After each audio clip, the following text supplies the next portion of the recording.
नमस्कार मंडळी. बॉलिवूड आणि वादळ हे समीकरण काही नवीन नाही. शिल्पा शेट्टी आणि राज कुंद्रा हे पुन्हा एकदा कायद्याच्या कचाट्यात सापडलेत. मुंबईतील व्यावसायिक दीपक कोठारी यांनी शिल्पा शेट्टी आणि राज कुंद्रा यांच्यावरती तब्बल 60 कोटी 40 लाख रुपयांच्या फसवणुकीचा आरोप केला आहे आणि हे प्रकरण त्यांच्या best deal TV private limited या कंपनीशी संबंधित आहे. कोठारे यांचा दावा आहे की 2015 ते 2023 दरम्यान त्यांनी कंपनीमध्ये गुंतवलेले करोडो रुपये व्यवसायासाठी न वापरता दुसरीकडे वळवले गेले आणि या प्रकरणी जुहू पोलिसांनी गुन्हा दाखल केला आहे आणि आता याचा तपास आर्थिक गुन्हे शाखेकडे सोपवण्यात आला आहे. पण मंडळी, ही घटना इथेच थांबत नाही.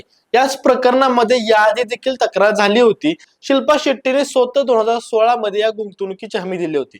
मात्र काही महिन्यातच तिने कंपनी सोडली आणि याचा अर्थ असा आहे की हे कथित फसवणूक प्रकरण एका दिवसात घडलेलं नाही, तर ते अनेक वर्षापासून सुरू होतं.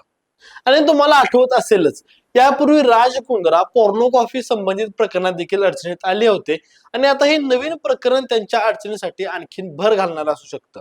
अर्थात राज कुंद्रा यांनी हे सर्व आरोप निराधार आणि बदनामी करणारे असल्याचं म्हटलं आहे. पण प्रश्न हा आहे की या आरोपांमध्ये खरंच काय तथ्य आहे का?